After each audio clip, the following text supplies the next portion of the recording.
It started with a glass of wine and a lie. Not a big lie. Just the kind people tell at networking events to make themselves seem more interesting. The kind I used to think everyone was in on, like a silent pact between strangers in nice clothes pretending to be more than they are. But that night, I met someone who made me believe every word she said was gold. And I wanted to be worthy of her attention. It was a charity gala hosted by the law firm I worked for. Big room, big money, and bigger egos. I hated these events. Too many handshakes, too many forced smiles. But that night, something was different. She walked in like the air parted for her. Long dark hair, perfectly shaped lips, heels that could have doubled as weapons, and a red dress that said, "I know you're looking." She had this way of moving that made people stop mid-conversation. You ever seen someone so composed that even their silence felt rehearsed? That was her. Her name was Ava. And when she laughed, you wanted to be the one who made her do it again. I remember she stood by the bar, sipping something clear with a twist of lime, talking to some exec about strategic optimization. Whatever that means. I don't remember what nonsense I blurted out to get her attention, but she turned, looked me over once, and smirked like she already knew how this would end. "Let me guess," she said, "you're either a junior partner desperate to climb, or you hate these things as much as I do." "Both," I replied, a little too fast. She tilted her head, amused. "At least you're honest." And just like that, I was hooked. We talked for an hour that felt like 10 minutes. She had opinions on everything, delivered with a confidence that made you second-guess your own. She was elegant, witty, bold. A little too bold, maybe, but I told myself that was the charm. When she laughed at something I said, I felt taller, smarter, like I mattered. By the end of the night, we exchanged numbers. I walked her to her car. She kissed me on the cheek and said, "Let's see if you can surprise me." Challenge accepted. We started seeing each other casually. Drinks after work turned into weekends away. She introduced me to people who owned things I could barely pronounce. I introduced her to my world, and she handled it like an actress playing the role of approachable. Everyone loved her. My friends joked that she was out of my league. Maybe she was. But I didn't care. I felt like I'd won something. Like I had been chosen. There was something addictive about the way she looked at you like you were her favorite toy. Something thrilling about her unpredictability. She had stories. Exotic ones. A childhood abroad. Fluent in 3 languages. A black belt in jiu-jitsu, or so she claimed. I never saw proof, but I believed her. Hell, I wanted to believe everything. We moved in together after a year. She took over the apartment like it had been waiting for her all along. I didn't mind. My clothes got fewer drawers. My books disappeared from the shelves. But her energy filled every room. Ava didn't just walk into my life. She remodeled it. And when I proposed, she said yes with a smile that didn't quite reach her eyes. That should have been the first red flag. But love makes you blind. Or maybe it just makes you hopeful. We had a small wedding. Elegant, tasteful, her design entirely. She looked breathtaking. Everyone said so. And I believed them because she was mine. Or at least, I thought she was. In hindsight, I realized how fast I fell. How much I gave away just to keep her smiling. But at the time, I wore that ring like armor. Like it proved I was enough. But love, real love, isn't about proving anything. It's about seeing each other fully, flaws and all. And Ava? She never let me see anything she didn't want me to. Until it was too late. But that's another chapter. For now, just know this. I married a woman who turned heads in every room. And for a while, I thought that made me special. Turns out, it just made me blind. The change didn't happen overnight. It crept in like fog, soft and slow until I couldn't see clearly anymore. At first, it was just a shift in her tone, a certain edge that hadn't been there before. Then it was the way she sighed when I spoke about my day, as if I were boring her. Ava used to ask questions, engage, even challenge me. Now she just stared past me like I was background noise. Her phone got more attention than I did. And when I mentioned it, she laughed it off, told me I was being insecure. Insecure. That word became her shield. She started using it more often. When I asked about the new guy she kept texting late at night, she rolled her eyes. God, David, can you not be so insecure for once? He's a client. Always a client. Everyone was a client, even the one who sent her roses to our home, by mistake. Her coldness grew in degrees. Subtle at first, like missed kisses or the way she never said goodnight unless I reminded her. Then it got bolder. She stopped wearing her ring around the house. When I asked why, she said, "It doesn't match my outfit." Her eyes changed too. There used to be light in them when she looked at me. Now they just scanned me like I was a nuisance to be dealt with. I started noticing how often she stared at herself in the mirror, not out of vanity, but as if checking to make sure she still had power. She spent more time getting ready for girls' nights than she ever had preparing for dinner with me. New dresses, new heels, new perfumes. She started going out more. And every time she left, I felt like less of a man. I tried. God, I tried. I planned weekends away, bought her flowers, cooked her favorite meals. She smiled, said thanks, but it always felt like she was just being polite. She stopped laughing at my jokes. That hurt more than I expected. Her priorities shifted too.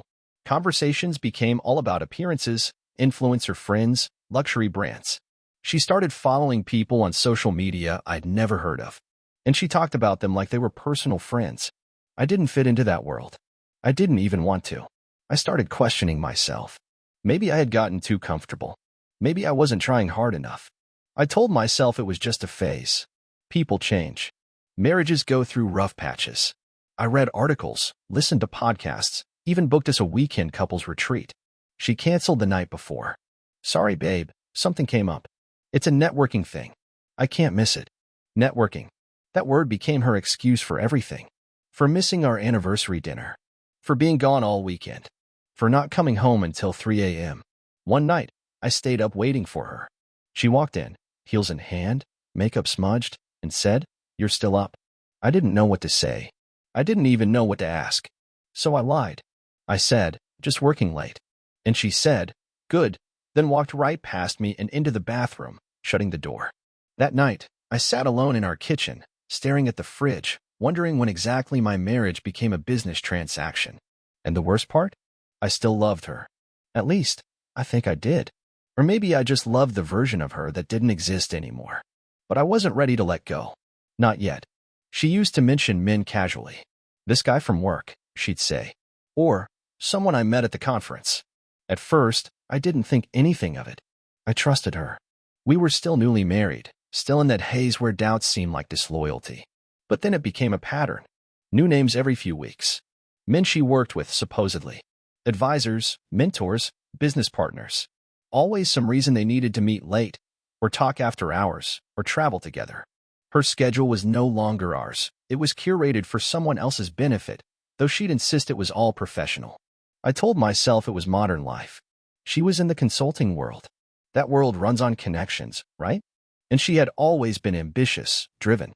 It was part of what had drawn me to her in the first place. Still, something changed. Her stories started feeling rehearsed. The timing was too convenient. The smiles too practiced. Her eyes didn't light up when she spoke about these men. They calculated. Measured. It was like watching someone play a game, when I didn't know the rules to. Then came the gifts. A bracelet from Cartier. A client sent it as a thank you, she said with a dismissive wave of her hand. A limited edition handbag from a giveaway, believe it or not. A weekend getaway gifted by a firm that appreciated her insight. Funny how the only appreciation I ever saw came in boxes I never paid for. I asked questions. Carefully. I didn't want to accuse her outright. I wasn't ready to face the possibility that she was lying. I wasn't ready to admit the truth to myself. She always had an answer. Smooth. Fast. Sharp. "You think I can't attract attention just by being good at what I do?" she'd ask, her voice just tinged with offense. And every time, I backed down. Because what if she was right? What if it really was all harmless? But it didn't feel harmless. It felt orchestrated. Like I was a piece on her board, useful, stable, quietly outmaneuvered. She never yelled, never fought. That was her gift. Her manipulations came wrapped in silk, delivered with a smile. I started noticing more signs. Texts she shielded. Calls she took in other rooms. Sudden bursts of laughter that ended the moment I entered. Strange calendar events blocked off with initials I didn't recognize. And the way she looked at me? Not like a partner. Like someone weighing value. Sometimes she'd come home glowing, high off something she wouldn't name. She'd be unusually affectionate, almost too sweet, and I started to realize those nights often followed her meetings with one of these so-called clients. I tried to rationalize. Maybe she was just networking. Maybe this was just her way of building the life she wanted for us. But deep down, I knew. The Ava I married had become someone else. Someone transactional. Someone who measured people not by connection, but by what they could offer her. I held on. God help me, I held on. Because admitting it meant everything was a lie. Admit I was just a placeholder. And no one wants to believe that about the person they married. Her phone might as well have been surgically attached to her hand. She held it tighter than she ever held my hand. When we sat down for dinner, it was always face down, but buzzing. If I glanced at it, even accidentally, she'd narrow her eyes like I'd violated some sacred boundary. She used to leave it lying around, unlocked, even. That was back when trust still felt mutual. Now it went with her everywhere. Into the bathroom, into the closet, even to bed, tucked under her pillow like a second heart. Late returns became routine. Work ran late, had to grab drinks with a client, traffic was horrible. The excuses were always delivered with perfect calm, like she'd practiced them in the car on the way home. Sometimes she didn't even bother making one. She'd just walk in, dump her purse, and act like I wasn't even there. Once, she came home with makeup smudged and shoes in her hand, her blouse buttoned wrong. I didn't ask. I couldn't. I just stared at her, and she looked back like I was the problem. Like my silence was the real offense. She'd changed her scent. Switched to something heavier, more aggressive, like a weapon disguised as perfume. The kind of scent that lingered long after she left the room, daring me to question it. Sometimes I'd find traces of cologne that wasn't mine on her coat. Once I found an unfamiliar cufflink under the couch. I asked her about it. She said it was probably from a client who had visited for a meeting. You know how people lose things. She said it with such ease. No hesitation. No flicker of panic. It scared me how good she was at lying. Even our friends noticed. My buddy Nate pulled me aside one night after a dinner party. "You good, man?" he asked quietly. She seemed off. Different. Another time, Jenna, one of Ava's old college friends, gave me a look as we said goodbye. One of those heavy, pitying glances you can't unsee. She didn't say anything outright, but her eyes said enough. Eventually, whispers started to reach me. A comment here, a slip there. "Did you know Ava was at the Phoenix Hotel last Friday?" Someone asked, not realizing I thought she'd been at a spa day with her coworkers. I started keeping notes. Not like a detective, more like a man drowning, grabbing anything that might float. Times, dates, names. Trying to make sense of a timeline that no longer lined up. She felt like a stranger in my own home. She stopped asking me anything about my day.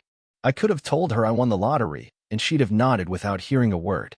Sometimes she'd sit across from me at the table, scrolling on her phone while I talked. I started talking less. There was no more affection.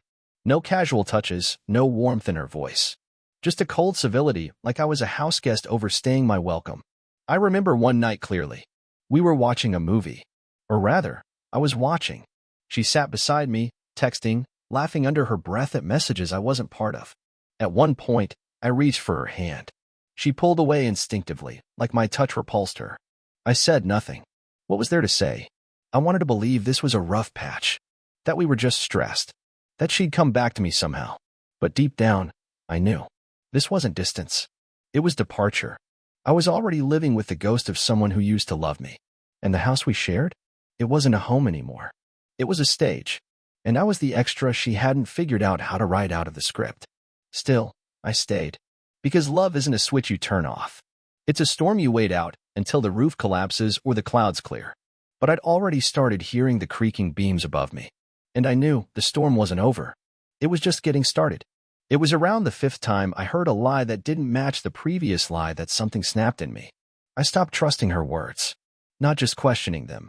I mean truly disregarding everything that came out of her mouth unless I had proof to the contrary. I used to think that kind of paranoia was reserved for insecure men. Now, I understood it was survival. She'd been feeding me so many stories, all tied up with a smile and a kiss on the cheek, like wrapping poison in silk. And I drank it every time, because I wanted to believe we could still be fixed. But deep down, I knew I wasn't her partner anymore. I was her cover. So I started documenting. Screenshots of texts I glimpsed. Charges on our joint card that didn't make sense. Receipts from hotels I'd never been to. She said she was at a wellness retreat, but the receipt said Presidential Suite, 2 nights, Phoenix Grand Hotel. I checked the dates. That same weekend, she'd sent me selfies from a yoga class, relaxing with the girls. The photos were real, but probably old. Staged. I began saving everything. I wasn't even sure what I'd do with it. Maybe I just needed to see it all lined up, undeniable. Something solid to push back against the gaslighting. Then came the transactions. Luxuries I couldn't explain. High-end jewelry stores, private drivers, spa charges in cities she wasn't supposed to be in. I cross-checked her calendar with credit card records. She had been in 3 cities in 1 week, none of which she told me about. She wasn't just hiding things. She was living a second life. Her world had split, a curated image of a married woman at home, and a high-powered, flirtatious presence when she wanted to be someone else. The Ava I lived with was cold, sharp, rehearsed. The Ava out there? She sparkled. She seduced. She moved like she was owed the world. I saw messages pop up once, a man's name I didn't recognize, followed by a heart emoji. She snatched the phone away before I could even process it. "Don't be creepy," she said, her tone instantly hostile, as if I were the one breaking rules. And maybe I was, invading privacy, snooping. But when someone builds a fortress around their phone, you start to wonder what they're hiding. I wasn't just jealous. I wasn't even angry. I was exhausted. Because everything I uncovered only proved one thing. I was the fallback plan. She'd use these men for attention, gifts, connections. She'd play the charming, mysterious woman, dropping hints of her marriage like it was a quirky inconvenience. And then she'd come home to me, to her safe zone. I was the dependable one. The one who made sure bills were paid, cars were serviced, groceries were stocked. I provided the backdrop for her performances, her anchor. But I wasn't her man anymore. I was her structure. And when I realized that, truly accepted it, something shifted in me. Not anger, not grief, just a kind of cold clarity. She had built a dual existence, and I had enabled it with my silence, my trust, and my willingness to see the best in her. So I kept digging. I found photos, old, dated, with locations tagged that didn't match her stories. Private social accounts she used under a different name, filled with flirty captions and comments from men I'd never heard of. I copied everything, saved it to a drive. I wasn't sure why yet. Maybe for legal reasons. Maybe just to preserve my own reality. The deeper I went, the more I realized this wasn't just about infidelity. This was strategy. She was building a brand out there, carefully cultivating admirers, connections, and assets, all while keeping me around to validate her normal life. She didn't love me anymore. She didn't even need me. She needed the role I played, a steady man in the background who made her look grounded. And every time I smiled in public, every time I said, "She's just busy," I played right into it. But that smile was wearing thin, and I was almost ready to stop playing. There's a certain kind of torment that comes when you're forced to live a double life just to keep up with someone else's. I wasn't lying to the world, not yet. But I was lying to myself every day. Waking up beside her, making coffee, small-talking over breakfast, pretending things were fine, while inside me something was screaming. The conflict was constant. Should I stay, or should I go? On good days, or rather, on less bad days, I convinced myself there was still something left to fight for. Maybe she was just going through a phase. Maybe all marriages have this chapter. People grow apart, right? But they can grow back together, too, can't they? But deep down, I knew. She didn't want to fix anything. She didn't even pretend to want it anymore. It was in her eyes. That cold flicker every time I tried to initiate a conversation. That look of annoyance when I asked if she was okay. The way she brushed past me like I was a coat rack. I became invisible in my own house. Not out of neglect, but because she chose not to see me. And when you're deliberately unseen by someone who once claimed to love you, it shatters something essential inside. Still, I stayed. Why? Because I was afraid. Not just of divorce. Not just of starting over. I was afraid of admitting to the world, and worse, to myself, that I'd been wrong. That everything I built, every moment I invested, every night I stayed up believing we were a team, had been a waste. I wrestled with the idea that leaving would make me the quitter, that it would be my failure. And I've never been good with failure. So instead of confronting, I strategized. I began watching. Not her, me. How I reacted, how I spiraled, how I tolerated. I documented, sure, but more than that, I prepared myself emotionally.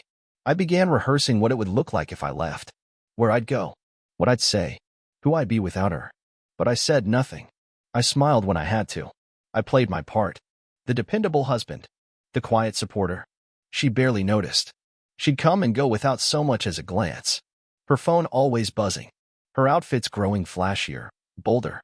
She started talking about things like branding, exposure, building a presence. Not for a business.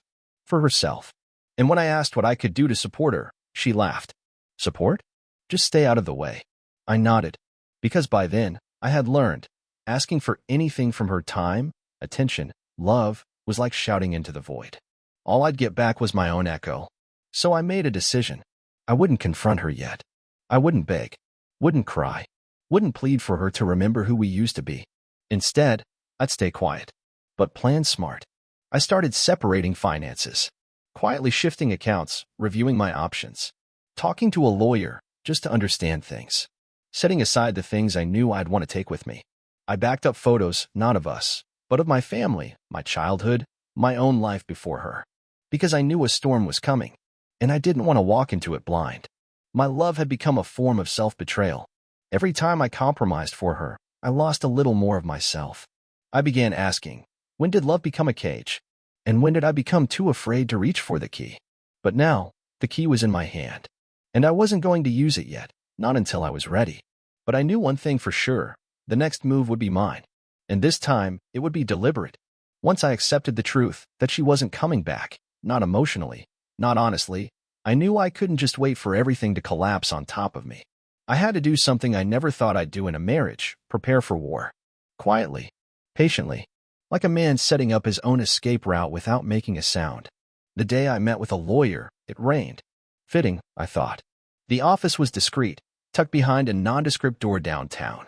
The lawyer, a calm man in his 50s named Marcus, didn't ask many questions. He didn't need to. He'd seen it all before. I told him everything, not with rage, but with precision. Facts, patterns, names, receipts. He nodded slowly, scribbling notes, his eyes narrowing only once, when I mentioned her second social media accounts. Start documenting everything, he said. Everything you already have, everything that comes next. Keep it private. Do not confront her yet. I had already started. I set up a new email address, something untraceable. Opened a private bank account in a credit union she'd never think to look into. Changed my phone's passcode, installed secure folders. Every file, every voice memo, every screenshot, all backed up. She never suspected. I was still the same man, at least on the outside. Still made her coffee, still asked how her day was. Still nodded and smiled while she ranted about work or bragged about the opportunities coming her way. Inside, I was rewiring everything. I bought a burner phone, cheap, prepaid, hidden in the trunk of my car. Not because I was doing anything wrong, but because I couldn't risk her knowing how close I was to pulling away. I created a log of every suspicious interaction. Dated, timestamped, with screenshots and audio if I could manage it. I began recording our conversations. Not all of them, just the ones where I knew she'd slip. When she'd lie without blinking. When she'd gaslight me. When she'd talk about where she'd been, who she was with, and I knew the truth didn't match. I kept those recordings stored in the cloud under an anonymous name. I watched her rehearse her alibis, smooth and rehearsed like stage lines. I studied her cadence, her expressions. Not because I wanted to understand her, but because I wanted to outmaneuver her.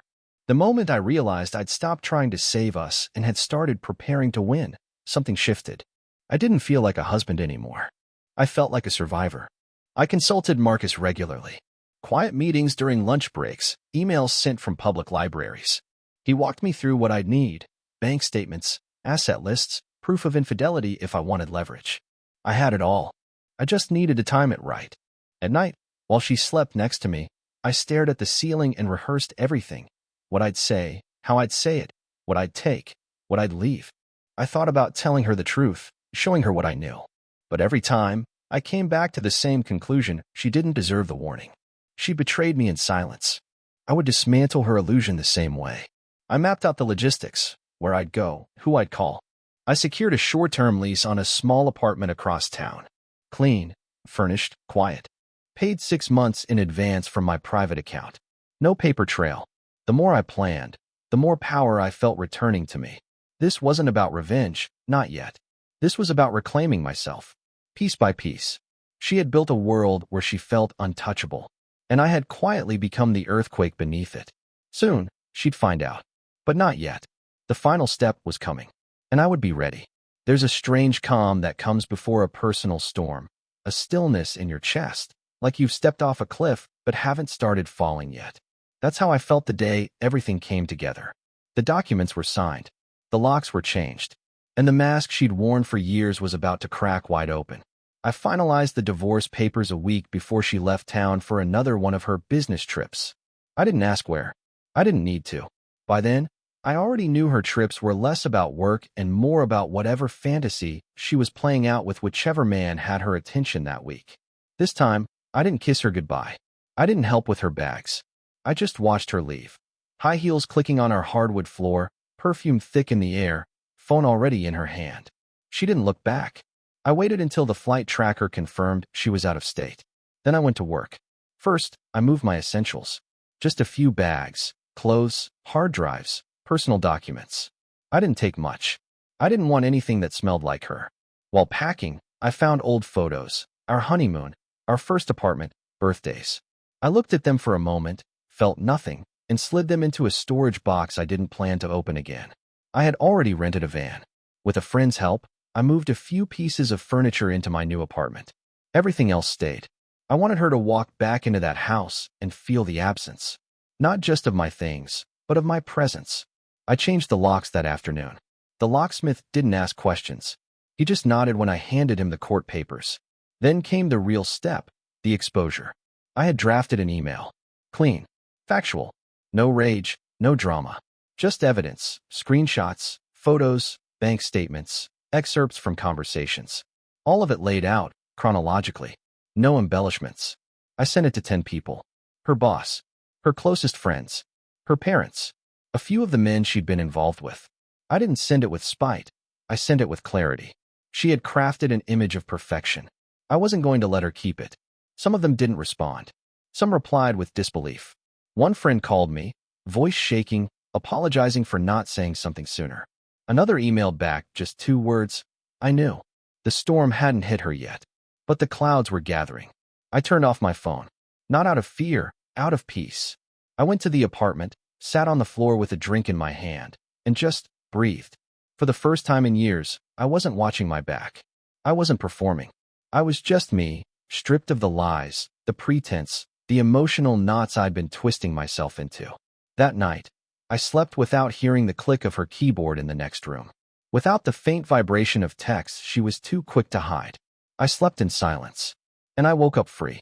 Of course, it wasn't over. The fallout was coming. I knew that. She'd call. She'd scream. She'd threaten. She might even cry, not out of regret, but from the loss of control. But I was ready. Every document was in place. Every account secured. Every lie. Archived, time-stamped, undeniable. This was the moment I'd been building toward in silence. And now that it had come, I didn't feel triumph. I felt something better. Closure. She'd built her throne on secrets and manipulation. And now, with one quiet move, I'd turned it all to dust. Let the storm come. I was already standing in the sun. I didn't send the message right away. I waited. I wanted her to feel secure, to believe she still had control, that she'd come home to her usual safety net, with her secrets neatly buried beneath her charm. But she never expected the truth to hit like this. I messaged her the morning of her return flight. Simple. Clean. Just a single line. I'm no longer part of your performance. Attached were files, documents, photos, audio clips, screenshots, receipts. Years' worth of manipulation, infidelity, and lies. Presented not with anger, but with finality. There was no "we need to talk," no confrontation. Just reality, served without emotion. The read receipt showed she opened it while sitting at the gate. The first call came 5 minutes later. I let it ring. Then the second. And third. Then came texts. Hundreds of them. Confusion, denial, bargaining. What is this? Why would you do this? We can talk. Please, just wait. I didn't respond. Then it shifted. I can explain everything. Followed by, this is your fault too. And then, you're ruining my life.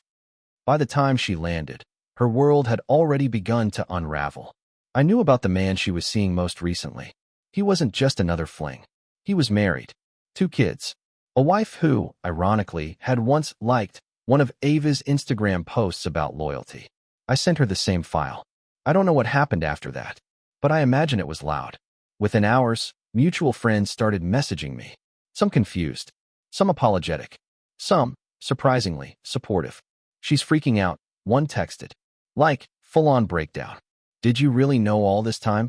Another asked. Yes, I typed. Every bit. I was told she locked herself in a hotel room. That she called her mother sobbing. That she tried reaching out to the married man again, but he'd already blocked her. That her carefully crafted public persona, the elegant, driven, magnetic woman, was cracking. I didn't celebrate. I didn't toast. There's no victory in watching someone fall apart, even someone who betrayed you. But I felt peace. Not petty peace. Not the gloating kind. The kind that comes when truth no longer needs defending. When your silence has already spoken everything you needed to say. People began to see her clearly. And that, more than anything, was the consequence she feared most. She'd always believed the worst thing I could do was leave. She never imagined I'd expose her. I turned off my phone again that evening, sat by the window of my apartment, watched the sun set without wondering where she was, who she was with, or what lie she was spinning. I didn't need to wonder anymore. Everyone else had the answers now. And she had silence. Revenge isn't always loud. Sometimes it's the quiet disassembly of a house of cards. No slamming doors. No screaming matches. Just the truth, let loose like a slow-burning fire, consuming everything fake that had been built. Her collapse began subtly. The first to pull out were the image-conscious business partners. They had invested in her, not just financially, but as a brand. And when the brand cracked, so did the trust. Deals vanished. Invitations dried up. People who once bragged about knowing her now avoided her name like it was toxic. I watched it all from a distance. No gloating. No need to say, I told you so. I just lived my life. Every morning I woke up without the weight of pretense. I felt a little freer. Every hour that passed without a lie pressing into my brain, I felt a little more like myself. She tried to recover, at first. She posted vague quotes about growth through pain, uploaded selfies with forced smiles, talked about rebuilding. But you can't rebuild when your foundation was a lie. People weren't stupid. The men she charmed stopped answering. The women she had stepped on turned their backs. Her name, once said with admiration, became a cautionary tale in small circles. Then came the financial strain. The lifestyle she'd gotten used to wasn't cheap. Rent, clothes, spas, networking events. She had leveraged her image into temporary status, but when the image shattered, so did the credit lines. I heard she tried to start a new project, some influencer brand fusion thing. But nobody bought in. Literally or metaphorically. Her parents reached out to me once. Not to plead, not to defend her, but to say, we didn't know. I told them, neither did I, for a long time. And that was it. The revenge wasn't about destroying her. It was about revealing her, the version she kept hidden behind curated posts and selective smiles. I didn't expose her to ruin her. I exposed her to be free. Freedom tastes like silence where there used to be tension. Like being able to look in the mirror and not question your worth. Like walking into a room and knowing no one is lying to your face. Like breathing fully for the first time in years. She tried, once, to contact me again. A long email. Apologetic. Manipulative. A mix of shame, blame, and desperation. I didn't open it. I deleted it without reading past the first line. Because her story had ended. And mine, it had just begun. I moved to a different part of town. New neighbors, new routine. I started painting again. I adopted a dog. I spent more time with friends who never asked me to fake a smile. I rebuilt not out of revenge, but out of renewal. Sometimes people ask what happened between us. I don't tell them the details. I just say, we grew apart. And if they press, I smile. Because not every battle needs to be shared. The important ones are the ones you win within. She lost everything. But me? I gained something she never had. Peace, purpose, and a future without her shadows. Let her rebuild whatever she can. I'm already building something better.